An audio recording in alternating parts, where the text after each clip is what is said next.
반갑습니다. 가을의 절정입니다. 갑자기 추워졌어요, 근데. 그죠. 응. 그래서 저희 목표가 8번이잖아요. 드디어 오늘이 반을 되는 날입니다. 혹시 저희 팟캐스트 댓글 반응이나 주위의 반응 있으면 토토님께서 소개시켜 주세요. 2화 방송이 나갔잖아요. 저희 3화까지 나갔죠? 네네네. 네. 네, 많이 로봇 같은 것들이 좀 풀어졌다. 많이 자연스러워졌다 이런 반응이고 2화를 재밌게 들었다는 분들이 많으시더라고요. 대중문화를 주제로 해서 그런 건지 좀 그래도 공감대를 좀 샀던 것 같아요. 네. 네, 댓글 검색해봤더니 두 분이 댓글 올린 것만 제가 확인했거든요. 네. 근데 이제 저는 잡벅이라서 제 눈에 들어오는 것만 있더라고요. 아, 존재가 자랑이다. 존재가 힘이다. 그래서 힘을 받았습니다. 오늘은 헐스토리 전북 그녀를 만나다. 살롱드 전북에서 네. 세대별 페미니스트들과의 만남을 하고 있습니다. 지난번에 이어서 두 번째죠. 오늘은 60대 전북 지역의 헐스토리 그녀를 이 자리에 모셨습니다. 모두들 박수로 환영해 주십시오. 와. 와, 좋다, 좋다. 환영합니다. 환영합니다. 네, 환영해주셔서 고마워요. 저는 60대 페미니스트 이강실 선생님을 2000년도에 뵌 것 같아요. 예. 그리고 오랜만에 뵙습니다. 저만 알고 있는데요. 소개 좀 해주시기 바랍니다. 아니 60대 페미니스트라고 하니까 너무 억울하다. 나 지금 딱 60대거든요. 지금 그 다른 사람들한테는 만으로 58이라고 그러는데 60대로 이렇게 딱 갑자기 이야기를 하니까 속일 수 없어요. 그래요. 그래서 내가 그래 60이 됐구나 하는 느낌이 들고요. 전북 지역에 좀 진보적인 여성단체 창립할 때부터 같이 함께 일을 했고 그리고 지금으로부터 한 6, 7년 전까지 그 운동 단체에서 제가 활동을 하고요. 지금은 뭐 운동 단체는 아니고 그냥 개인적인 그런 페미니스트로서 그냥 살아가고 있고 그리고 이제 우리 여성 인권 지원센터 거기에 이제 얼굴 마담처럼 대표이사로 지금 지내고 있습니다. 다시 한번 이 자리에서 초청에 응해주셔서 감사합니다. 선생님 반갑습니다. 예, 반가워요, 여러분. 반갑습니다. 네. 저희 이 코너는 전북 그녀, 헐스토리 전북 그녀죠. 그래서 이제 전북 지역의 페미니즘을 만나다인데요. 페미니스트를 통해서 특히 그 페미니스트가 추천하는 도서를 통해서 만나고 있습니다. 저희가 낭독의 즐거움도 함께 하고 있는데요. 낭독하기 위해서 저희가 3가지 질문을 세대별 페미니스트에게 하고 있어요. 도 선생님께서 한번 첫 번째 질문을 읽어주시겠어요? 네, 첫 번째 질문입니다. 나에게 페미니즘이란? 예, 저는 페미니즘 하면 나답게 사는 것. 저는 이렇게 생각하고 있습니다. 네, 나답게 사는 것. 선생님한테 그 이유를 한번 들어볼까요? 나답게 사는 게 뭐죠? 예, 저 같은 경우에는 제가 이제 페미니스트가 됐던 것도 제 그 살아온 과거하고 밀접한 관련이 있거든요. 네. 이제 저희가 딸만 7이에요. 예, 우와. 제가 6째 딸이고. 몰랐네요, 저는. 예. 근데 옛날에는 그 아들이 있어야지 그 집안 대를 있잖아요. 그런데 저희 오빠가 갑자기 대학교 때 돌아가셨어요. 그래서 우리 집안 이제 대가 끊겼잖아요. 초등학교 2학년 때 오빠를 잃었기 때문에 그 우리 가정의 그 어렵고 힘든 그 시기를 어렸을 때 겪은 것 같아요. 그래서 저는 어렸을 때부터 여자로 산다는 게 너무 싫었거든요. 내가 왜 여자로 태어났을까? 우리 할머니는 나만 보면 네가 자지 하나 달고 나왔어야 했다. 그런 이야기를 하면 이제 더 내가 이제 남자로 태어나지 못한 거에 대한 이 서러움, 뭐 이런 것이 이제 있었거든요. 근데 제가 이제 여성 운동을 하게 되고 또 여성 신학에 대해서 공부를 하게 되면서 이건 정말 여성에 대한 잘못된 굴레구나 하는 걸 깨닫게 되고 여성으로서의 자부심을 느끼고 여성으로서 정말 당당하게 살아갈 수 있는 그런 힘을 준 것이 바로 이 페미니즘이 아니었나 저는 생각하거든요. 그래서 내가 지금까지는 내가 여성임에도 불구하고 여성인 나를 인정하지 못했는데 페미니즘을 알고 나서 여성인 나를 인정하고 존중하고 자랑스럽게 생각하게 되었다. 하는 점에서 나답게 살아가는 것. 이렇게 말하고 싶어요. 어떠신가요? 나답게 사는 것. 저는 말씀을 들으면서 되게 공감이 된 게 예. 제가 딸이 5에 막내가 아들이거든요.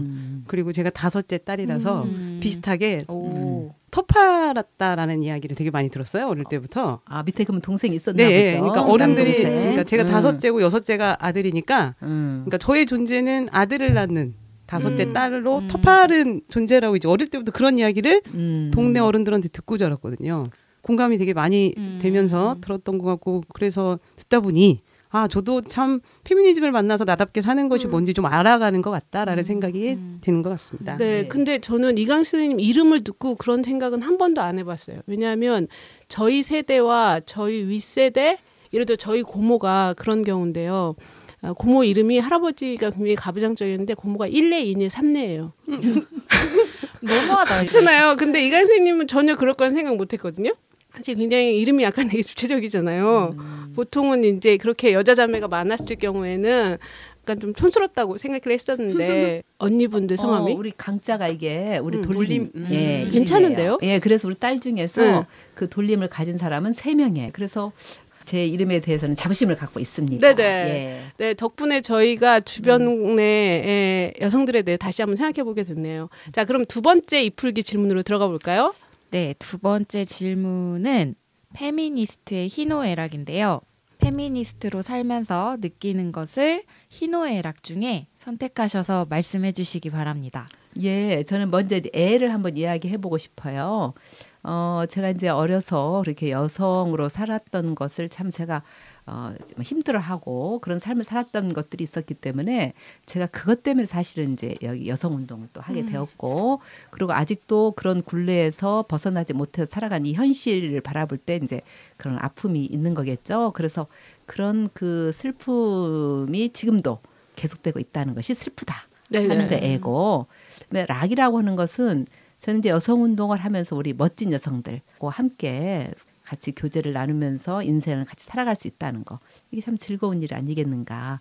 그리고 또 여성으로서의 정체성을 가지고 당당하게 살아가는 것 자체도 또 한 즐거운 일이 아니겠는가. 네. 저는 이렇게 보고 있습니다. 역시 저희 방송은 게스트가 참 자연스럽죠? 또 그런가요? 네, 그래서 쌤이 하신 것 중에 저희가 영문으로 페미니즘은 무엇냐라고 물어봤어요. 그랬더니 쌤님 바로 페미니즘은 아름답다고 표현하셨거든요. 아름다운 자매들 때문에 아마 그렇지 않았나 싶어요. 네, 쌤님. 그것도 맞는 이야기고요. 그다음에 이제 제가 살아오면서 참 아름답다는 이야기를 요 근래서 들어요. 제가 살면서 뭐 그렇게 이쁘다는 소리를 많이 듣고 사는 사람은 아닌데 요 근래 들어서 참 이쁘다, 인상이 좋다 이런 이야기 많이 듣거든요. 그래서 저는 내가 지금 인생에 성공하고 있다. 그건 뭐냐면 내가 페미니스트로서 이렇게 정체성을 가지고 당당하게 살아가기 때문에 그게 바로 나에게 어떤 아름다움을 이렇게 더 표출해 주는 것이 아닌가 이런 생각이 들어서 뷰티풀 발음 좋나요? 네. 살롱드 전북, 살롱드 전북. 오늘 세 번째 마지막 질문입니다. 저희가 세 번째 질문은 전북 지역에 외치다. 이건 선생님은 전북 지역에 어떤 말씀을 외치실지 들어볼까요? 네, 저는 우리 여성들에게 애치고 싶어요. 오랫동안 제가 대학교 때부터 지금까지 뭐 운동이라고 걸 해봤는데 여러 단체와 함께 운동을 하면서 느끼는 게 뭐냐면 우리 그래도 우리 여성들이 서로 그렇게 갈라지지 않고 하나가 돼서 일하는구나 하는 걸 많이 느꼈거든요. 근데 이제 최근에 또 여성들 가운데 이렇게 불협화음이 있고 갈등이 있다는 이야기 들으면서 참 마음이 아파요. 우리 여성들이 가지고 있는 그 정말 화합력이라든가 서로 존중, 배려하는 그런 것들 좀 더 발휘하면서 소통하면서 그러면서 서로 좀 연대할 수 있는 그런 우리 여성들이 되었으면 좋겠다. 그렇게 말하고 싶어요. 네. 자, 그럼 본격적으로 페미니즘의 책을 통해서 전북의 페미니즘을 한번 전파해 볼까요? 선생님이 직접 한번 소개해 주시겠어요? 예, 그 조선희 작가의 새 여자입니다. 네. 작년에 나온 책이죠. 2017년 6월에 나온 책인데요. 선생님 이 책을 추천한 이유는? 제가 요 근래에 미스터 선샤인 그 드라마를 너무 재밌게 봤어요. 근데 저는 이제 이 미스터 선샤인을 보면서 여성의 주제를 너무 잘 다루었다. 특히 우리가 또 의병에 대해서는 사람들이 많이 모르고 있어요. 1900년도에서 한 15년까지 그 의병 활동이 이루어지고 있었는데 그거에 대한 이야기를 전혀 모르는 상황에서 의병을 부각을 시켰는데 그 의병의 주인공이면 항상 남자들이었어요. 그렇죠. 여성 의병장은 제가 들어보지 못했습니다. 그렇죠. 근데 지금 이 의병 대장 중에 한 사람으로 여성을 설정했다는 것 자체가 저는 좀 충격적이었고, 그다음에 또 이 여자가 이제 아주 그 지위가 높은 집안의 그런 양반집 귀수거든요. 근데 이 여성이 그 의병 대장은 이제 상민이고 그런 사람을 상민을 의병 대장으로 삼으면서 그러면서 의병 활동을 하는 그런 모습이 또 이게 하나의 충격적인 것이었고 그래서 이 여성의 문제를 뭔가 좀 다뤄보고 싶다. 그냥 그 드라마로 끝나서는 안 될 것 같다는 생각을 많이 했거든요. 그런데 이제 마침 이 제안을 받았을 때 그래 이것과 관련해서 이야기할 수 있는 책이라고 한다면 새 여자가 있겠구나 이런 생각을 하게 된 거예요. 그래서 제가 새 여자란 책을 추천을 했습니다. 살롱드 전북, 살롱드 전북. 저도 이 책을 보면서 저희한테 숨겨진 여성의 역사 쓰기를 다시 쓰고 그게 얼마나 중요한지 남성들이 많은 걸 빼앗아갔지만 작가도 이런 얘기를 했거든요. 여성의 역사를 빼앗았다. 특히 이제 이 책은 조선희 작가가 12년 동안 이 책에 대한 고민을 하면서 12년 만에 완성된 책이라고 하더라고요. 여러분들 다 보시면 아마 보셨을 수도 있고 안 보셨으면 꼭 보시길 바랍니다. 그 조선의 3명의 여성들의 파란만장한 삶이 들어있습니다. 우리들의 멋진 그녀죠. 자, 그러면 여러분들은 한번 또 어떻게 읽었는지 저희 전북팀의 이야기를 들어보고 저희가 본격적으로 낭독의 시간을 통해서 페미니즘을 한번 전파해 보도록 하겠습니다. 어떻게 읽으셨나요? 저는 그때 읽으면서 계속 느끼는 게, 그러니까 빨리 안 나가지더라고요. 그 이유가 거기에 있는 여성의 삶, 그리고 지금 현실과 되게 겹쳐 보이는 지점들이 되게 많았던 것 같아요. 그리고 이 3명의 여성들이 되게 국제적으로 있잖아요. 그러니까 조선 땅을 벗어나서 네네네. 새로운 문물들을 많이 보면서 치열한 생각을 하고 그러고 지내는 게 저는 지금 이 시대를 살고 있는 여성들하고 되게 겹쳐 보이는 거예요. 지금 사실은 페미니즘을 좀 큰 흐름을 만들면서 이끌고 있는 게 젊은 세대들이잖아요. 해외를 많이 다녀보고 그리고 어학 능력이 있어서 다른 나라의 뭐 경험이나 운동들을 많이 가져오는, 그래서 그런 부분들이 되게 겹쳐 보였던 것 같아요. 네네. 이 책은 3명의 여자 주인공이 있어요. 아마 1920년대 저희가 잘 몰랐던 사회주의 페미니스트 3명의 이야기가 나오는데요. 허정숙, 주세죽, 고명작, 그리고 3장의 사진이 이 책 표지에 얘기가 돼 있습니다. 그리고 도돈 선생님이 얘기한 것처럼 굉장히 글로벌하죠. 저는 사실 이 책을 보고 굉장히 감동해서 잠을 못 이뤘던 적이 있어요. 저는 올해 초에 이 책을 읽었는데 특히 이제 이강 선생님이 이 책을 들고 나와서 너무 이 세대랑 너무 잘 받는다. 선생님한테 많은 얘기를 들을 수 있겠구나. 여성운동이 어떻게 이 현실에서 이루어지는지 그리고 어떻게 감추어졌는지 얘기까지 다양한 이야기를 들을 수 있을 거라고 생각이 듭니다. 저희 살롱드 전북의 전북 그녀에서는 낭독을 2 주제로 하는데요. 첫 번째는 함께 이야기 나누고 싶은 주제에 대한 이야기고요. 2번째 낭독은 페미니스트만의 감동 깊은 주제를 가지고 저희랑 나누는 시간입니다. 그러면 첫 번째 낭독부터 한번 들어볼까요? 133페이지에 걸쳐 있는데요. 선생님의 목소리를 한번 들어보도록 하겠습니다. 새 남자는 낮에 조선일보에서 일하고 밤에는 훈정동 집으로 몰려갔다. 낮에는 신문기자, 밤에는 공산청년회의 이중생활이었다. 신문기자라 하나 경영난에다 정간을 밥 먹듯 하니 월급이 나오다 말다 했다. 훈정동 아지트 키퍼 세죽은 부엌을 벗어나지 못했고 정숙은 그게 불만이었다. 너 밥하는 거 배우려고 유학 갔니? 한 계급이 다른 계급을 착취하는 체제를 뒤엎자고 혁명하는데 혁명이란 이름으로 누군가 다른 사람의 노동력을 착취하는 건 이율배반이야. 남편과 아내 사이라도 말이야. 세죽은 남편의 비서 역할도 했다. 때로 금서를 빌려와서 한 권 몽땅 노트에 옮겨 적는 일도 했다. 누군가는 해야 하는 일이잖아. 하나를 미랄이 땅에 떨어져 죽지 않으면 열매를 맺을 수 없는 거야. 상해에선 새 남자와 함께 몰려다니며 공부하고 토론하고 놀기도 했는데 경성에 돌아오고 당을 만든 뒤로는 남자들끼리 뭉쳐서 바깥일은 남정네들 먹이고 옆편네들은 알 거 없다는 식이었다. 조선 공산당이나 고려 공산청년의 창당식도 저들끼리 했다. 지하당의 생리인지 조선 땅의 풍토인지 알 수 없었다. 차별 없이 평등하자면서 이게 뭐야? 조선 공산당이나 공산청년회나 간부 중에 여자가 한 명도 없잖아. 멀쩡히 같이 토론하다가도 밥 먹을 때 되면 여자들한테 밥 해오라 그러고 말이야. 상투 들고 곤방대 빠는 양반들이 그러면 그런가 보다 하지. 공산주의 하자는 젊은 남자들이 그러는 데는 정말 배신감이 느껴진다니까. 네, 여러분은 지금 라디오 문학관을 듣고 계십니다. 진짜 리얼하네요, 정말. 사실 이거 되게 슬픈 내용인데 네. 선생님의 목소리 때문에 그 슬픈 감정이 아니라 감동해서 듣고 있잖아요. 지금 함께 토론해보고 싶은 주제인데. 다시 자, 읽을까요? 아닙니다. 선생님 이걸 어떤 부분을 함께 토론해보고 싶으셨나요? 저도 사실 이거 얘기 꼭 하고 싶었는데. 예, 저기 이 책에 나오는 세 여자들은 공산주의 사상을 가지고 공산주의 운동을 했던 여자들이에요. 근데 사실 정말 저도 부끄럽지만 주세죽이라는 이름은 들어봤지만 허정숙 그리고 또 고명자 이 이름은 전혀 들어본 적이 없어요. 네네네. 근데 이 여성들이 그 시대에 그렇게 열심히 공산주의 운동을 하면서 정말 민족 해방을 위해서 애를 썼다는 거 이게 정말 알려져 있지 않고 묻혀져 있거든요. 여성인 우리조차도 모르고 있었다는 거고 그래서 그만큼 우리는 반쪽 역사를 읽고 있다. 여성이 배제된 역사를 읽고 있구나 하는 걸 다시 한번 느꼈어요.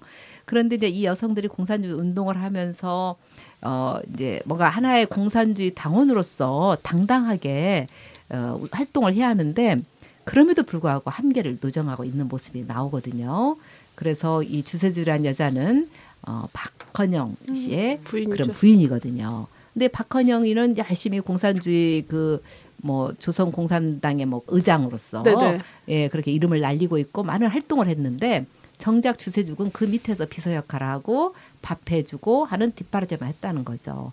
물론 주세죽이가 그런 능력이 없어서 역할 분담을 하기 위해서 그렇게 한 거냐 결코 그렇다고 생각이 되질 않거든요. 네네. 거기에는 박헌영의 문제도 있지만 또 주세죽이 갖고 있는 한계도 있을 수 있지 않겠느냐.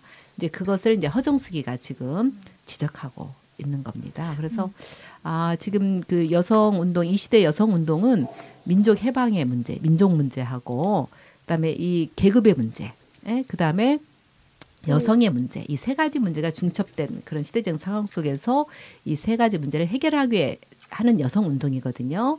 근데 그런 여성 운동들이 제대로 어떻게 이루어지고 있는가 이것을 좀 같이 이야기를 나누고 싶어요. 네네. 그리고 이것은 뭐 오늘날에도 계속 반복이 되고 있지 않습니까? 그래서 오늘날의 모습과 같이 좀 조명하면서 재밌게 이야기를 해봤으면 좋겠습니다. 특히 저도 쌤이 고른 문장을 보면 그걸로 세 여자의 운명이 읽혀지기도 했었어요.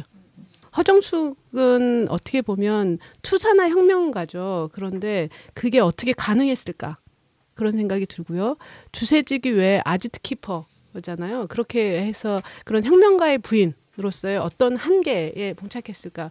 특히 이제 마지막에 보면 삶이 마지막 결과에 좌지우지되는 지점이 있거든요. 세 명의 운명이 죽음을 대하는 게 굉장히 다르게 되는 지점인 것 같아요. 그래서 그런 걸 느끼고 특히 고명자는 여기 나오진 않았는데 아마 여기 한 줄을 한다면 두 사람을 싸웠을 때 중재했을 것 같아요. 제가 보기에는 그런 인간적인 면모 아래서 그러지 않았을까 싶은데요. 주세죽 같은 경우에는 원래 기독교인이었다가 상해에서 박헌영을 만나서 공산주의 교육을 받고 그리고 공산주의 당원이 되는 거죠. 그러는데 이 주세죽이가 너무나 이제 그 뛰어난 그 활동가와 결혼을 하다 보니까 그 그늘에 묻혀버린 그런 경우도 하나가 있겠고, 그다음에 주세죽 스스로도 자기가 그 박헌영과 똑같은 입장에서 운동을 한다 생각을 못 하고 있는 거고, 계급적인 한계도 있는 것 같아요. 그렇죠. 주세죽 같은 경우에 물론 이제 그 거기는 몰락한 양반 가정이지만 참 가난하게 네네. 살았던 그런 사람이기 때문에 그 계급적인 문제도 있었지만 여성 문제가 더 강했던 것 같아요. 그래서 가부장적인 그런 문화에 이렇게 길들여져 있기 때문에 그것을 벗어나지 못한 것이 아니었겠느냐. 네네. 저는 이렇게 지금 보고 있는 거죠. 네, 쌤 얘기 들어보면 제가 말하는 그 계급 문제는 페미니즘 안에서 계급을 바라봤을 때의 문제인 것 같아요. 그러니까 어떤 지점이냐면 허정숙 같은 경우는 사실 지식인 그룹의 중심이잖아요. 그런 면에서 보면 지식인으로서 부각되고 아버지가 특히 변호사잖아요. 그런 거. 그래서 이제 사회주의 사상을 받아들였을 때 그걸 내재화하는 게 굉장히 자기 고루 사회주의 사상을 받아들여서 바로 혁명가가 돼서 일선에 나타나는 부분인 거잖아요.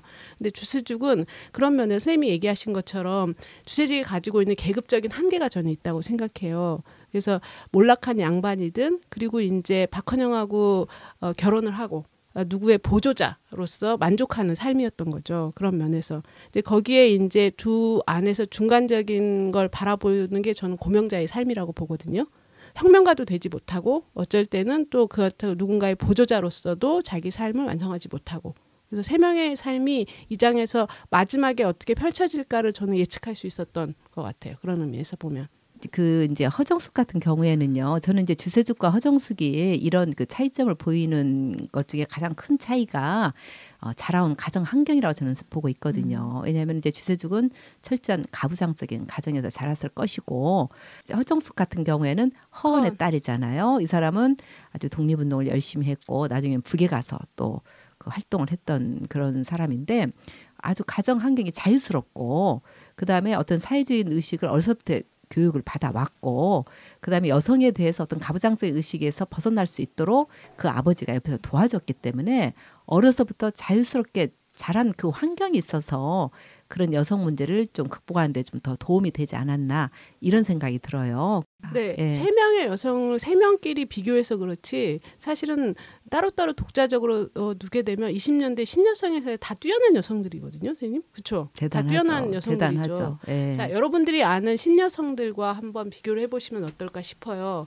저는 그걸 하게 되면 사회주의 사상을 받아들인 신여성들의 특징이 또 나온다고 생각을 합니다. 여러분들은 또 어떻게 세 명을 보셨나요? 저는 허정숙은 그 시대의 환경은 분명히 아니었던 것 같아요. 평범하지 않은 환경이었던 것 같고 중심을 흔들리지 않고 자신의 사상들을 좀 만들어갔다라는 느낌이 되게 강한 것 같고 주세죽은 그 허정숙과는 정말 아까 말씀하신 대로 되게 다른 환경이잖아요. 그래서 되게 전통적인 사회에서 자란 사람이라 이 관계가 너무 중요했던 사람이라는 생각이 들더라고요.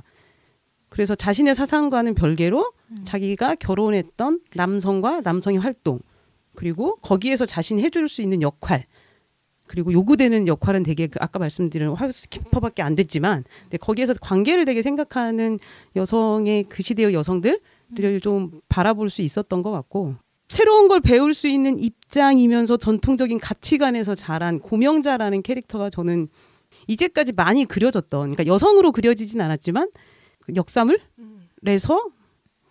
주인공 남성의 캐릭터 같은 느낌이 되게 들었어요. 그러니까 이 얘기를 하는 이유는 저는 그 시대 역사를 어린 시절에 되게 좋아했거든요. 그러니까 대하 드라마가 너무 재밌는 거예요. 근데 대하 드라마에서 나왔던 남자 주인공은 항상 그런 식이었어요. 그러니까 극자로 흐르지 않은.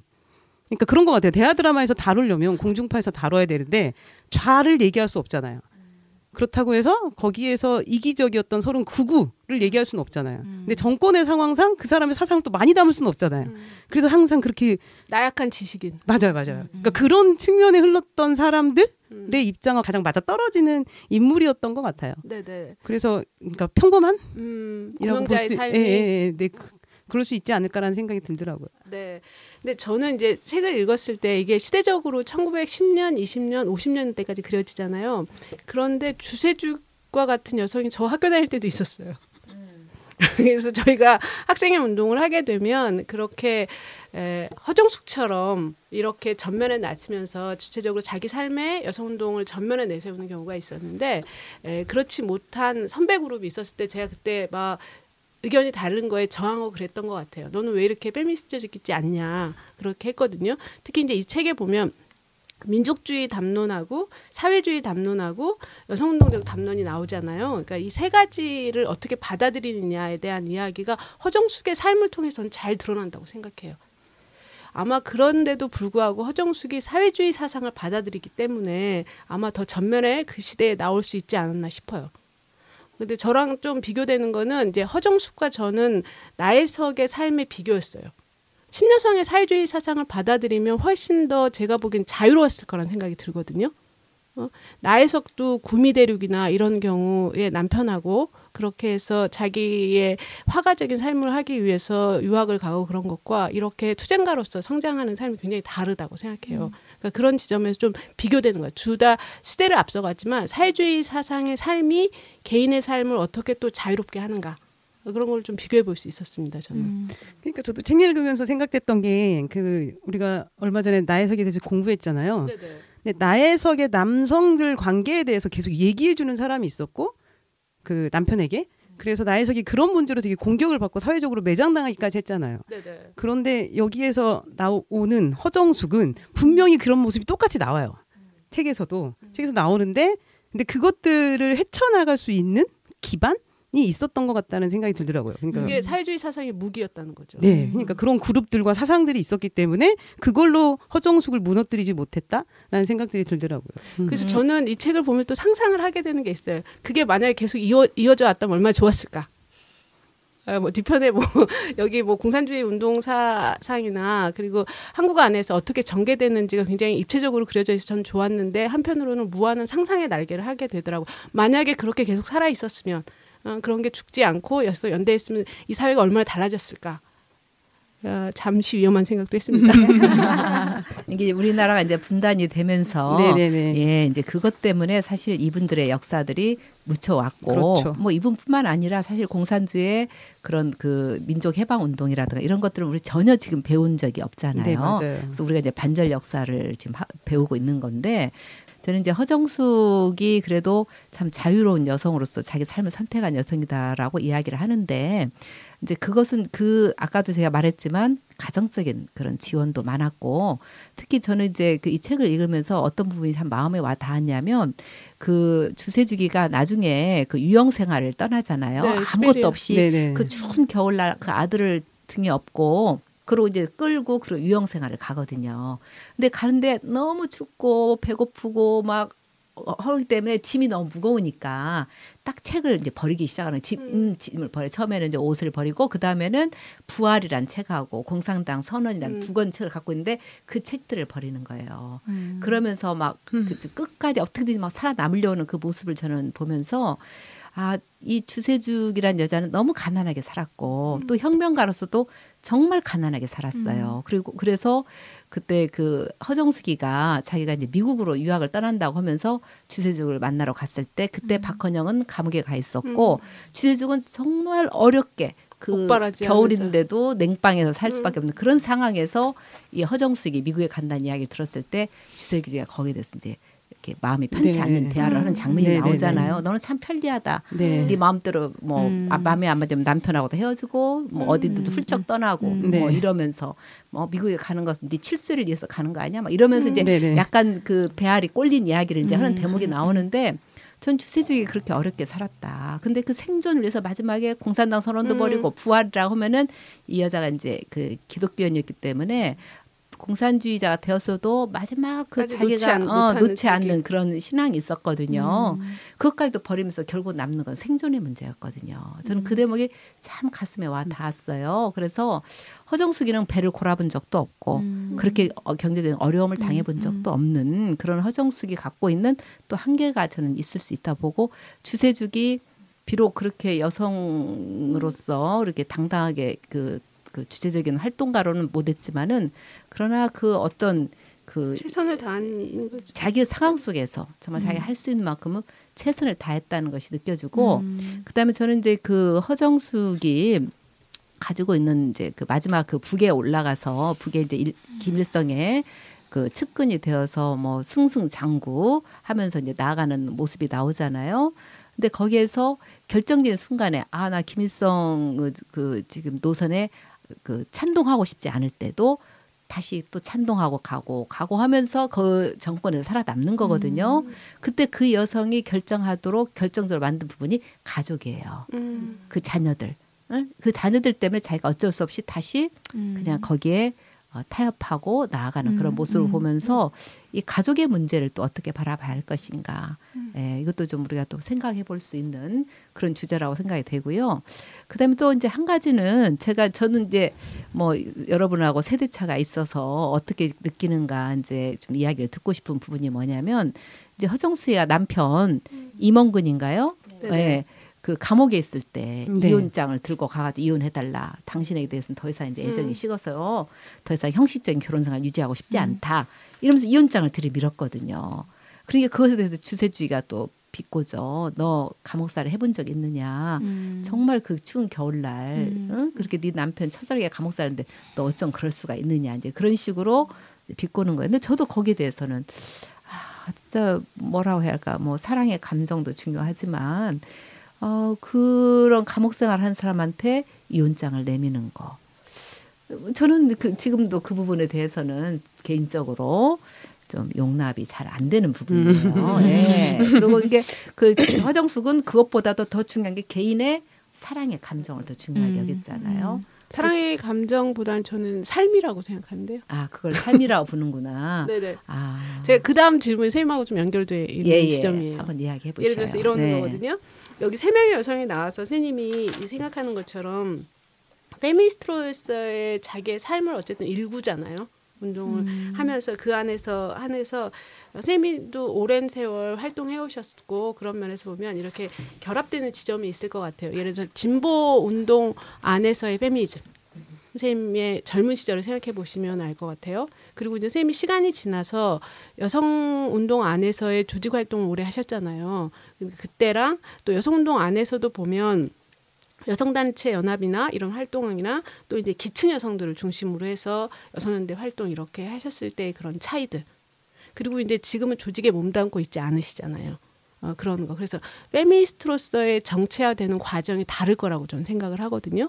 전체적인 사회 변혁 운동 안에서의 페미니즘 활동하셨던 때랑 실제로 조직 운동 안에 있었을 때랑의 어떤 차이. 그리고 또 그걸 떠나서 현재 개인으로서 또 하시잖아요. 그런 면에서 특히 이제 신앙까지 같이 하고 계시니까 그런 부분의 차이를 얘기해 주시면 선생님이 지금 너무했다라고 하는 게 좀 이해가 되기도 할 것 같거든요. 저는. 이제 저는 뭐 제 남편이 감옥에 있어 본 적이 많기 때문에 이제 그런 사람의 심정이 좀 더 공감이 가지 않을까 뭐 이런 생각이 좀 들고요.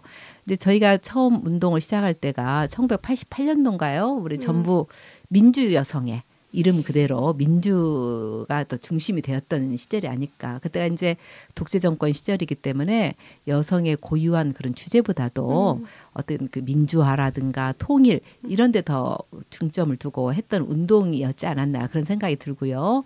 그다음에 이제 사회주의 정권도 무너지고 또 문민정부도 들어서면서 그러면서 이제 우리 여성들도 이제 민관 협력의 여성 운동으로 이렇게 차츰차츰 발을 들이게 되었고 그리고 여성 운동이 이제 여성 고유한 주제로 넘어가기 시작한 거죠. 그래서 그때 가정 폭력이라든가 성폭력 문제가 대두되고 거기에 관련된 법들이 만들어지고 하면서 그쪽으로 이제 많이 관심이 쏠리기 시작을 하게 된 거죠. 그래서 거기 제가 특별히 이제 그 성매매 여성 문제 그 군산 그 개복동 사건, 대명동 사건이 일어나면서 사실 제가 이제 성매매 특별위원장을 그때 맡았거든요.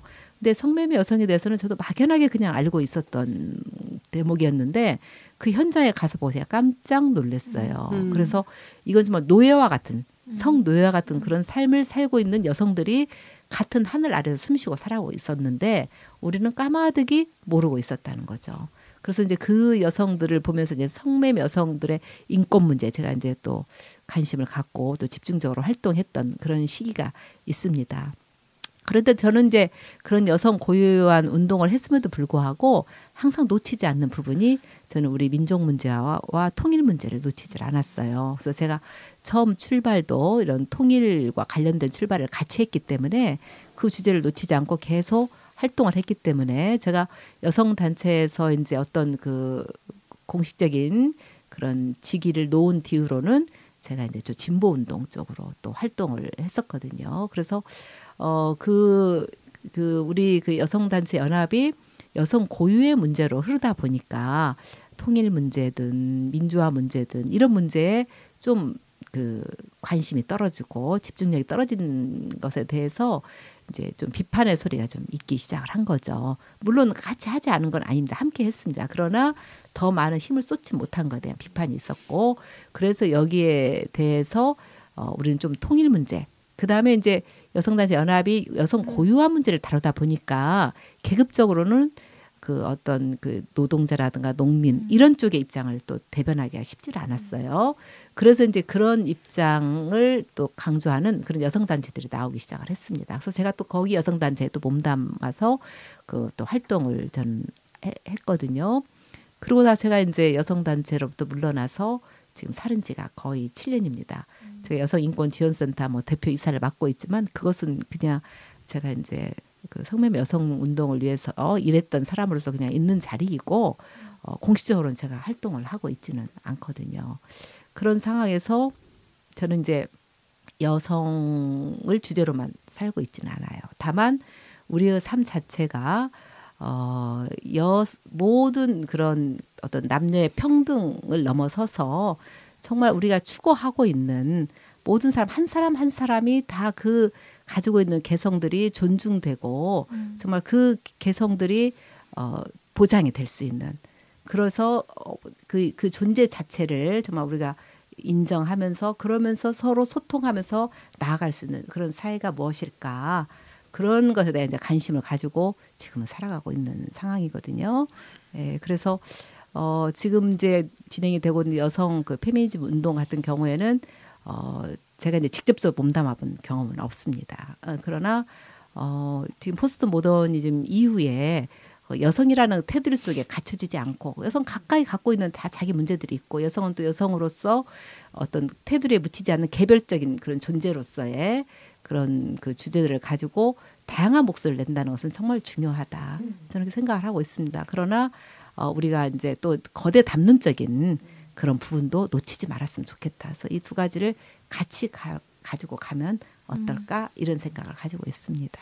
네, 아마 이 책은 전쟁이라는 거대 담론, 저희가 식민시대의 시대적인 거대 담론 안에서 여성들의 삶을 굉장히 치열하게 다루고 있기 때문에 쌤이 얘기하신 부분도 또 호소력이 짙게 다가오는 것 같아요. 그런 지점. 그렇지만 또 제가 또 이렇게 또 약간 꼬아듣는 그런 게 있어가지고 또 이런 게 들어요. 그러니까 만약에 사람들이 물어보잖아. Are you feminist? 이렇게 물어보잖아요. 근데 쌤은 이제 여성운동의 뿌리가 다르게 되니까 페미니스트라는 용어 자체가 선생님한테는 드는 게 좀 남다를 것 같아요. 그리고 그런 말을 또 잘 안 쓰시기도 하고요. 네. 그렇죠.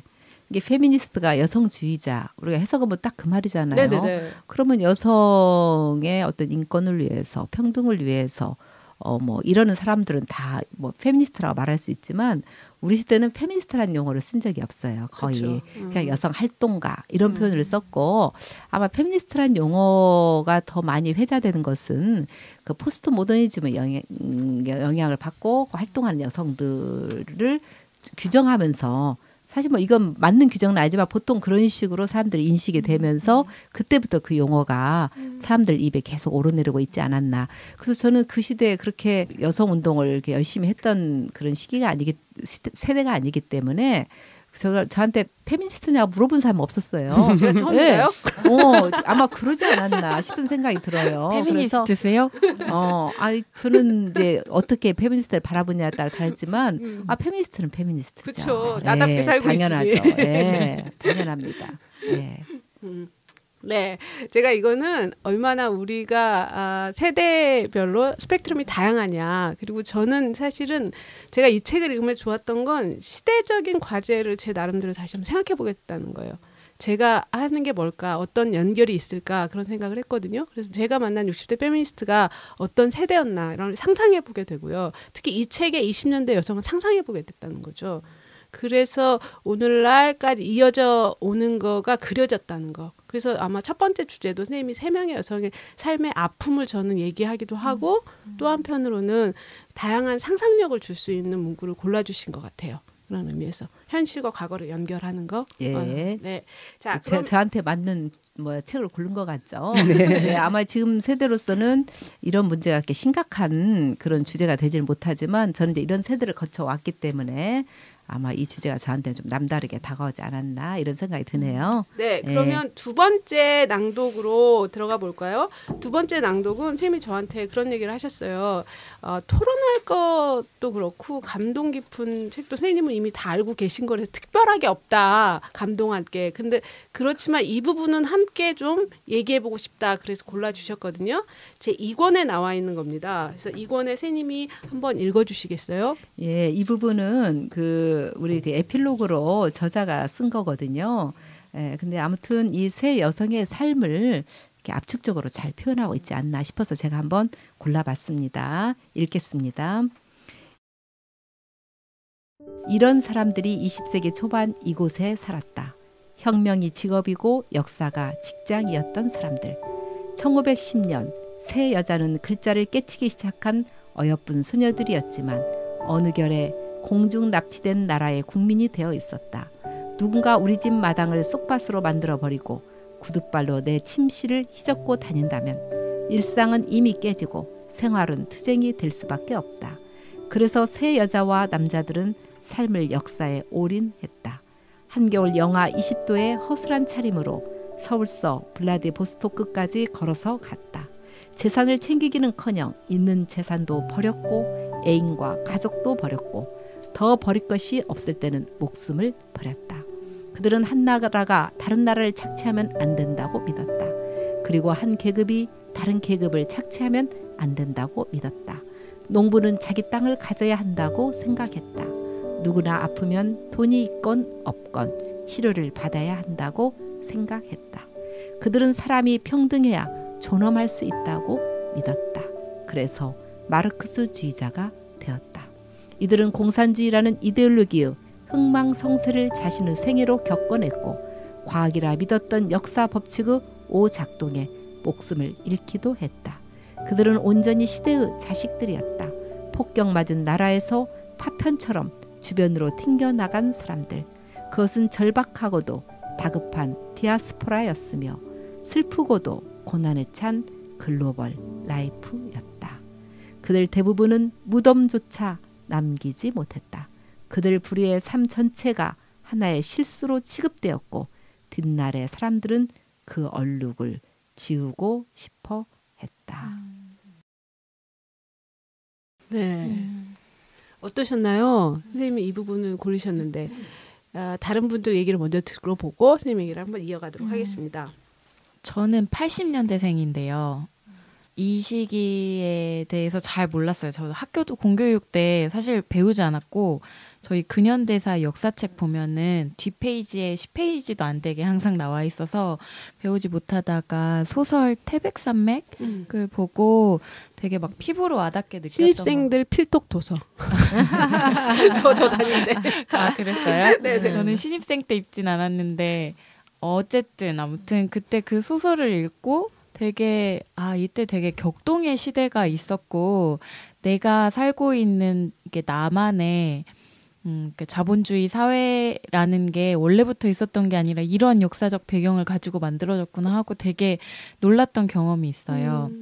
그래서 그 책을 읽고 나서 그 다음에 할머니 할아버지한테 막 물어보기 시작했거든요. 이때 할머니 진짜 전쟁 겪었어? 뭐 이렇게 막 물어보다가 처음으로 우리 할머니 뭐 가족들이 북으로 넘어갔고 거기서 죽임을 많이 당했고 뭐 이런 얘기들을 듣게 돼가지고 이게 막 진짜 소설에만 있는 게 아니라 내 삶에서 진짜 벌어진 이야기구나라는 거를 되게 느끼게 됐고 그리고 아까 읽어주신 부분에서는 그냥 그 고민을 그 먼 시절에 했었다는 거. 지금 우리가 생각하는 아프면 당연히 치료를 받아야 되고 라는 그런 평등한 세계관에 대한 고민들이 예전에 있어 왔고 그것을 이루기 위해서 많은 사람들이 운동을 했었다는 게 되게 멀지만 가슴 떨리게 느껴졌던 대목이었습니다. 네. 네. 사라져간 사람들 이런 게서 저희가 역사라고 하는 거를 또 역사는 또 사람들의 흐름이잖아요. 그래서 아마 조선희 작가가 이 책을 썼을 때 마지막에 이 에필로그에 자기가 쓴 변인 것 같아요. 저는 또 그렇게 느껴졌거든요. 그러면 선생님 얘기 한번 들어볼까요? 선생님이 이 구절을 선택했을 때 전달해주고 싶었던 내용이나 나는 이 부분을 왜 골랐다 이런 얘기 해주시면 저희가 다시 한번 고민해 보겠습니다. 예, 제가 이제 만약에 이 시대에 살았다고 한다면 나는 어떤 삶을 살았을까 이런 생각이 잠깐 들더라고요. 내가 고명자처럼 살았을까? 뭐 주세죽처럼 아니면 허정숙처럼 나도 뭔가는 그런 삶을 살지 않았을까 이런 생각이 들고 잠깐 우리 한번 볼까요? 선생님 어떻게 사셨을 것 같아요? 3명의 여자들 중에서 누가 제일 잘 어울려요? 주세죽? 아니 주세죽 옆에 있는 또 다른 허정숙? 왜냐면 저는 허정숙의 자매에 좀 한계를 느꼈어요. 제가 제일 이거 나중에 한번 얘기하려고 했는데 허정숙이 자매가 좀 더 있었더라면 그런 생각을 했거든요. 왜냐하면 주세죽이 이런 차이가 있잖아요. 계급의 차이든 뭐 지식의 차이든 자원의 차이든 근데 같이 할 수 있었잖아요. 끝까지 그런 여유가 있는 거 그게 또 허정숙의 한계인 거예요. 그런 면에서 보면 페미니스트로서의 허약점이 아닌가? 뭐 축음기 팔아서 생활비 줬는데 그 정도로는 안 돼요. 비싼 거. 아니 저는 네.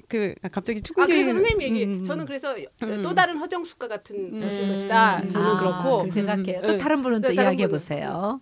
하나 주세죽이라고 얘기했어요. 주세죽이라고 한 이유는 네. 뭔가 가족주의가 느껴져서 이렇게 따뜻한 마음, 다른 사람을 돌보는 그 뭔가 그런 게 느껴져가지고. 아 그래요. 네네. 네. 도도님은 어떠세요? 세 명의 여자와 함께 캐릭터 이강실 페미니스트의 캐릭터. 저도 사실은 주세죽으로 생각했는데요. 토토님과 의견이 같습니다. 제가 생각하기에 이강 쌤의 투사적인 면모를 몰라서 그래요. 그러니까 저희가 오늘 처음 뵙기 때문에 맞아. 그러니까 처음 뵙기 때문에 60대 페미니스트 현재의 모습을 보니까 주세죽이랑 자꾸 연결이 되는 것 같네요. 근데 뭐 고명자든 주세죽이든 허정숙이든 다 그런 요소를 제 안에 갖고 있겠죠. 예. 그러나 제가 이제 여기서 말씀드리고 싶은 것은 저는 그 시대의 시대적인 삶을 살았을 것이다. 예, 우리가 지금으로 볼 때는 이 사람이 무슨 한계가 있고 뭐가 뭐 문제점이 있고 이렇게 이야기를 하지만 그 시대적인 상황 속에서 그 사람들은 나름대로 자기 처한 상황에서 최선을 다했거든요. 그래서 아까 우리가 한계를 이야기했지만 한 사람 한 사람이 정말 엄청난 삶을 살았습니다. 그렇기 때문에 누구에게 대해서도 우리가 돌을 던질 수도 없고 함부로 비판할 수는 없어요. 다만 이제 우리 입장에서 이런 점이 있다 하지만 그 시대를 사는 그 사람들은 그 자기 나름대로 한계를 끌어안으면서도 최선을 다해서 살았던 사람이라는 것이고 그다음에 또 한 가지는 그 당시에 정말 모든 사람이 더불어 함께 행복하게 살 수 있는 세상을 꿈꿨다고 한다면 거의 다 사회주의, 공산주의에 물들지 않을 수 없었다는 거죠.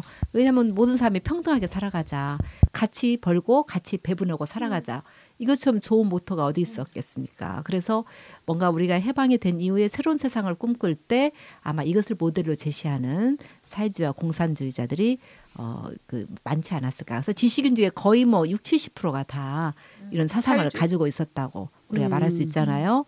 그런데 그만 우리가 남북이 분단되고 이제 어떤 남북 대결 과정에서 공산주의에 대한 레드 컴플렉스가 우리가 생기다 보니까 우리가 이 공산주의 하면 아주 나쁜 사람으로 이렇게 우리가 교육을 받아왔던 그런 것들이 이 사람들의 역사를 제대로 들여다보지 못하도록 제대로 평가하지 못하도록 만들었다는 거죠. 그래서 이분들은 그야말로 삶 전체가 하나의 실수로 취급이 되었고 뒷날의 사람들은 그 얼룩을 지우고 싶어 했다. 그래서 그 이름을 꺼내는 것조차도 부담스럽고 그래서 우리 또 이렇게 살롱드 전북이 이 여성들의 삶을 다시 한번 또 이렇게 그 언론 매체를 통해서 드러내준 것이 너무나 고마운 거죠. 그러면서 또 이 그 저자는 역사 법치고 오작동에 목숨을 잃기도 했다. 자신의 생애로 겪어냈고 과학이라고 믿었던 그게 이제 공산주의에 대해서는 한계가 있다. 이미 소련이 붕괴되면서 공산주의도 같이 붕괴된 거 아니냐 이런 이야기를 하고 있는데 저는 오작동이라 생각하지 않습니다. 역사는 그 변화 발전한다고 생각했기 때문에 그 시대로서는 그게 정말 최선의 선택이었을 것이고 이제 그것을 해보니까 거기서 나오는 여러 가지 문제점들이 있어서 다시 또 새로운 사상이 나타나는 걸 저는 보고 있기 때문에 이 오작동이라는 표현은 저는 마음에 들질 않았어요. 네. 그래서 저는 그 부분을 좀 지적해주고 싶으면서 그러나 저 마찬가지로 저도 이제 어떤 그런 막시즘에 대해서 공부를 해본 적이 있고 그다음에 여러 가지 우리 이제 민중신학이라는 거 목회자로서 민중신학이 이제 그런 사상에 근거한 신학이 있기 때문에 그런 공부를 해보긴 했지만 저는 거기에 한계는 또한 느낍니다. 그래서 이제는 한 발짝 더 나가야지 않을까 저는 이런 생각을 많이 하고 있거든요. 그래서 우리가 이제 공산주의 사상 이야기만 나오지만 또 뒷부분에 주체 사상 이야기도 지금 나오고 있어요. 그래서 주체 사상 하면 우리 또한 여기에 대한 어떤 그 경기를 일으키고 있잖아요. 그래서 아주 나쁜 사상인 것처럼 알고 있지만 저는 그냥 그 사상만을 본다고 했을 때 공산주의 사상을 한 단계 넘어서고 있다. 저는 그렇게 보거든요. 그래서 공산주의 사상에 대한 해석도 막시즘에 대한 해석도 다양하기 때문에 제가 말하는 것이 꼭 맞다고는 할 수가 없지만 저는 막시즘이 상당히 그 인간의 그 주체적인 역할을 좀 너무나 소홀히 다른 점이 있지 않는가 이렇게 생각을 하거든요. 그래서 어떤 그 생산 관계가 생산력이 발전하는 방향으로 자꾸 변화된다고 이야기를 하면서 그 인간이 하나의 그 생산력 발전의 하나의 한 부분으로 취급이 된 그런 것이 저는 사회주의였다. 그런다고 할 때 그 주체사상은 그 그 역사 발전에서의 인간의 주체성, 인간의 능력을 주도적인 그런 그 역할로 인정을 하고 있다는 점에서 저는 인간의 어떤 자율성 이런 부분을 중요하게 본 점에서 저는 평가를 하고 있거든요. 그런데 이제 저는 또 거기에서 한 단계 더 나가서 우리 뭐 그 페미니즘도 마찬가지겠지만은 정말 개개인이 자기 자신의 삶의 주인이 되었으면 좋겠다. 저는 그렇게 보거든요. 주체사상만 하더라도 민중이 사람이 역사 변혁의 주인이다 이런 이야기를 해요. 그러면 역사 변혁을 위해서 자칫하면 이 개인이 집단주의에 희생될 수가 있어요. 그런 그 약점을 가지고 있는데 저는 역사 변혁의 주인으로 넘어서서 이젠 자기 삶의 주인이 되는 거 각각 개인이 이것이 근거가 되지 않으면 역사 변혁의 주인이 된다고 하면서 집단주의에 매몰돼 버리는 그런 오류가 있지 않을까 저는 이런 생각이 들거든요. 그래서 이제 제가 요즘 이제 관심을 갖고 있는 부분은 어떻게 하면 내 개인이 내 삶의 주인이 될까 끌려다니지 않고 그런 점에서 우리가 또 여성은 여성으로서 또 내 삶의 주인이 되는 거. 이 얘기에 제가 관심을 많이 갖고 있어요. 네네. 그래서 그런 부분으로 우리의 사상은 이제 또 한 단계 더 나가야 하지 않을까? 저는 그런 생각을 가지고 있습니다. 그래서 지금 이제 북을 바라보면은 북은 상당히 나름대로 그 어려운 시기를 여러 가지 뭐 이제 뭐 수령 중심 어떤 그런 단결력을 가지고 이제 겪고 왔다고 하지만 앞으로는 이제 어떤 그런 그 개인이 내 삶의 주인이 되는 그런 사회로 나아가는 그런 방향으로 좀 잘 나갔으면 좋겠다는 그런 바람이 있습니다. 네. 예. 이 챕터를 고르신 거는 아무래도 이 선생님이 하고 싶은 얘기 다 하시고 싶은 얘기 고르신 것 같아요. 왜냐면 이건 전조가 있습니다. 선생님 사전 인터뷰 때 제가 통일운동에 대한 이야기 지금 분단이라고 하는 게 우리 가까이서 바로 통일의 시대가 그려지게 되잖아요. 분단을 넘어서. 그래서 이제 이게 좀 맥락이 있습니다. 사실 선생님한테 제가 북한이라고 하는 게 또 다른 파시즘 아니냐 그런 얘기를 했고 선생님 세대랑 저희 세대랑 굉장히 다르잖아요. 그러니까 그런 부분에 얘기했던 제 2탄 이야기입니다. 그런 면에서. 그리고 저는 이 장을 볼 때 글로벌 라이프라는 걸 생각해 봤어요. 그러니까 시대를 정면으로 맞서서 저희가 분단으로 인해서 고립된 섬이었다. 그런 걸 이 책을 통해 저는 확실히 더 잘 알게 됐던 것 같아요. 그래서 통일이 된 후에 어떤 상에 저희한테 글로벌 라이프가 펼쳐질까. 그리고 여성들의 삶이 어떤 식으로 변화할까 그런 생각을 더 많이 하게 됐던 챕터예요. 그래서 이제 그런 면에서도 보면 여기 그렇다고 다 멋진 신세계 글로벌 라이프가 그려져 있는 건 아니거든요. 현재 시대 정신이 이 페미니즘이라는 건 변하지 않습니다. 그런 면에서 보면 저희가 지금 살롱드 전북 지금 하고 있고요. 선생님이 얘기하시는 부분까지 좀 저희가 넓고 깊게 생각해 볼 수 있는 기회가 됐던 것 같아요. 이 시간을 통해서. 자, 그러면 여러분들도 혹시 이 새 여자에 관련해서 이관 선생님께 질문하고 싶은 거 한두 가지만 봤고요. 그리고 나서 저희가 이번 전북 그녀를 만나다를 마치도록 하겠습니다. 개인적인 질문도 괜찮습니다. 이번 기회에 내가 꼭 물어보고 싶었다. 이런 거 괜찮아요. 선생님 옛날부터 음발로 되게 유명하세요. 저는 사실은 처음에 만났을 때도 되게 멋지다고 생각했거든요. 사실은 선생님이 원조죠. 지금 외교부 장관 강경화보다 선생님이 원조시죠, 사실은. 그렇지 않나요? 언제부터 음발이셨어요? 저는 한 30세 중반부터 머리가 많이 휘어졌어요. 그래가지고 거의 이제 그냥 음발로 살다시피 한 거죠. 근데 이제 제가 도중에 한 4년 정도 염색을 해보니까 너무나 귀찮고 건강에도 안 좋고 내가 왜 이 짓을 해야 하나 싶어가지고 다시 음발로 돌아왔습니다. 네. 예. 아니 근데 너무 멋지세요. 항상. 그래서 사람들이 나보고 아니 머리는 흰데 얼굴은 참 젊다 그래서 저 사람이 이제 내 나이를 제대로 좀 봐주는갑다 하고 이제 기대를 가지고 그러면 제가 몇 살로 보입니까? 하니까 70은 안 된 것 같아요. 그래서 이제 음발을 하게 되면 젊게 보이는 건 포기하셔야만 합니다. 네. 그러나 이제 뭐 제가 나이 드는 것은 참 좋은 것 같아요. 예, 저는 나이 드는 거에도 참 좋고 다시 뭐 젊음으로 돌아가라면은 전혀 그러고 싶지 않습니다. 네, 예. 그래서 선생님 젊은 시절부터 어디 대표나 연단에 익숙하십니다. 전혀 어색하지 않았어요. 제가 듣고 놀랬죠. 네.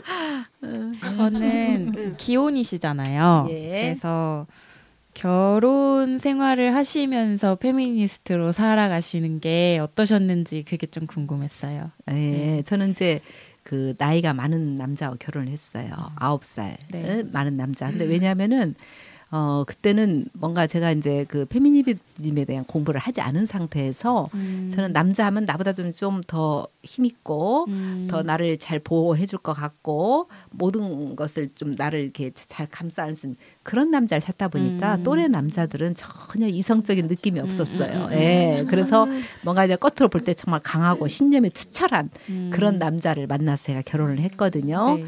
그래서 이제 초창기에 제가 이제 목회를 했는데 이제 제 남편이 당회장이고 저는 부목사로 했어요. 근데 이제 제 남편은 바깥 활동을 하면서 교회 일은 거의 제가 80%는 했거든요. 네. 근데 심리적인 의존도도 80%예요. 예, 일은 제일 많이 하고 그러면서도 불구하고 심리적으로 남편에게 의지하는 그런 목회를 했는데 다행스럽게도 제 남편이 감옥을 가게 됐어요. 어쩔 수 없이 너무 당위적이 돼요. 예. 그래서 사람들은 남편 감옥 가서 어쩌냐고 그러면 제가 반드시 하는 이야기가 있어요. 저 너무 좋았어요. 이제 어쩔 수 없이 제가 이제 스스로 생각하고 판단하고 결정하고 거기에 시대가 대해서 책임을 만들었네요. 그러네. 예, 그러면서 제가 이제 좀 주체적인 사람이 돼서 내 남편이 감옥에서 나오니까 둘이 이제 싸우기 시작하더라고요. 의견이 안 맞고 서로 자기를 주장하게 되고 그러면서 이제 서로 저도 독립적인 주체로서 성장하면서 살아오지 않았나 멋있다. 이렇게 생각합니다. 너무 재밌는 게 남편 옥바라지 하다가 페미니스트 되셨다는 분이 되게 많더라고요. 그래요? 그러니까 남편의 부재가 페미니스트로 뭔가 반을 변하게 할 수 있는 계기가 되는 게 재밌네요. 맞아. 이게 우리 여성 역사에서도 전쟁 때 여자들이 확 성장하잖아요. 리더십을 발휘하죠. 예, 그런 면에서. 예. 네, 함께한 시간 너무 고맙습니다, 선생님. 끝으로 20대 페미니스트나 아니면 젊은 페미니스트들하고 선생님의 경험을 한번 나누고 싶은데요. 후배들한테 하고 싶은 얘기가 있으면 얘기해 주시면 고맙겠습니다. 예, 이 세 여자의 삶이 역사 속에서 묻히지 않고 다시 우리 삶 속에서 좀 살아났으면 좋겠어요. 그리고 이제 우리가 뭐 통일 이야기를 많이 하는데 여성들이 남북 여성들이 어떻게 만날 수 있을까? 어떻게 소통할 수 있을까? 그리고 우리가 주장하는 어떤 페미니즘이 그들과 또 어떻게 연결할 수 있을까? 이런 고민을 하면서 통일을 좀 준비하는 그런 우리 여성들이 좀 많아졌으면 좋겠다. 저는 그 생각하고 있어요. 네. 네. 아마 그렇다면 새 여자의 부재가 20세기의 봄이에요. 네. 그러면 이제 쌤이 얘기하신 건 21세기 봄? 예. 그것을 우리가 좀 주체적으로 맞아갔으면 좋겠어요. 네. 네. 끝까지 함께해 주셔서 감사하고요. 혹시 떠나기 전에 저희 전복팀에 당부하고 싶은 얘기나 있으시면 해주시고요. 예, 제가 살롱드 전북 이거 그 팟캐스트 요청 받고 제가 다 들어봤어요. 예, 그러면서 제가 몰랐던 것도 많이 알게 됐고 특히 그 비혼 여성들이 우리가 고정관념 있잖아요. 근데 그런 고정관념을 씻어주는 이야기들이 참 저한테 새롭게 다가왔고 또 웹툰 저는 한 번도 안 보는 구세대인데 웹툰도 봐야 하나 이런 생각도 먼저 일으켜졌고 그래서 참 재밌게 저는 들었었어요. 근데 이제 한 가지 조금 더 재미를 좀 첨가하면은 더 재밌지 않을까. 내용은 재밌는데 툭툭 웃음을 많이 좀 터뜨려 준다고 한다면 이 살롱드 전북이 막 순위가 팍팍팍팍 올라가지 않을까. 그 생각하고 또 그렇게 기대합니다. 감사합니다. 네, 감사합니다. 여러분 들으셨죠? 네. 재미있으신 분 언제든지 환영합니다. 두 팔 벌려 환영합니다. 우리가 재미가 없어. 부족한 재미를 채워주세요. 녹음실 바깥으로 나가면 바로 재밌어지는데. 자, 저희가 드디어 사회 녹음을 마쳤는데요. 끝으로 패널들 그리고 게스트분 다 해서 오늘 녹음한 소감 듣고 마치도록 하겠습니다. 어떠셨어요? 네, 도도입니다. 저는 사실 아까 전부터 책에 펼쳐놓고 있었는데 요 얘기를 그러니까 제가 선택한 책은 아니지만 같이 나누고 싶어서 그 책에 관대함과 현명함의 미덕은 굶주림과 인권 유린이 없는 환경에서 훈련되는 것이다라는 문구가 있어요. 이게 이제 여기서는 전쟁 그리고 지금 이 문구가 어떻게 나오냐면 식민지 생활에서 독립운동을 했던 사람들이 해방전국에서 모였지만 전부 다 이 사람들이 힘든 곳에서 굶주림과 인권 유린을 겪으면서 왔던 사람들이거든요. 그래서 서로 죽여요. 암살 너무 많이 하잖아요. 그러니까 그것에 대한 총평점으로 나오는데 이게 이제 현재 현재 우리 사회로 왔을 때 우리가 여성들의 인권이나 그다음에 여성들이 굶주림까지는 아니지만 힘들었던 환경들 이런 걸 생각하면서 이 문구가 저한테는 좀 와닿는 것 같아요. 그래서 서로에게 조금 없는 관대함과 현명함을 역시 관대함과 현명함으로 좀 이해하는 마음을 좀 가졌으면 좋겠다는 생각을 마지막으로 드리겠습니다. 청취자분들 들으셨죠? 저희가 재미없어도 관대함과 끝으로 재미있어지리라는 현명함을 기대합니다. 다른 분들은 어떠신가요? 저는 오늘 내가 지금 발 딛고 있는 이 오늘 하루의 지평이 그러니까 역사적 맥락 안에서 이루어진 거잖아요. 그걸 다시 한번 막 확 느낀 것 같아요. 사실 녹음하기 전에 제 개인적인 일 때문에 뭔가 고민하는 게 있었는데 그것이 좀 되게 미약하게 느껴지는 전체 뭔가 오늘 책에서 소개해 주신 1920년대 물결에서부터 내가 지금 발 디디고 있는 21세기 신자유주의 시대를 살고 있는 나의 삶이 어떤 그 물결 안에 있다는 느낌이 확 막 들면서 좀 제 고민의 지평이 이렇게 확 넓어지는 그런 느낌을 받았던 것 같아요. 저도 그거 약간 느꼈는데요. 제가 나약하다라는 걸 좀 느꼈어요. 너무 시대적인 아픔이나 이런 거에 비춰봤을 때 그런 지점을 좀 생각했던 것 같아요. 네. 현대 여성들의 삶을 조금 더 풍요롭게 만들지 않을까 이 책이. 그런 생각. 자, 그러면 저희 살롱드 전부 드디어 마치도록 하겠습니다. 여러분께 부탁드릴 거 널리 소문내 주시는 거 꼭 부탁하고요. 저희 제작에 도움 주신 분들 우선은 여성생활문화공간 비비협동조합에서 도움 주고 계시고요. 전주시민미디어 영상센터 영심이 스튜디오 계속 사용하고 있습니다. 그리고 저희 물적으로 후원하시는 지역 페미니즘 동아리 여성 다시 읽기 여러분들 고맙습니다. 그리고 기본소득 네트워크에서 저희 녹음 장비를 대여해주고 계십니다. 감사드립니다. 그리고 관심 있는 분들은 살롱드 전북 페이스북, 구글 그리고 저희가 지금 아이폰으로 듣지 못하고 있다고 하는데 빨리 개통하도록 하겠습니다. 그래도 들어주십시오. 그리고 저희 페이스북에 댓글 남겨주시면 언제든지 의견 반영하도록 하겠습니다. 자, 끝까지 함께 청취해 주셔서 감사합니다. 그럼 저희 다 같이 저희 슬로건 한번 외치고 끝내도록 하겠습니다. 살롱드 전북, 살롱드 전북. 끝까지 들어주셔서 감사합니다.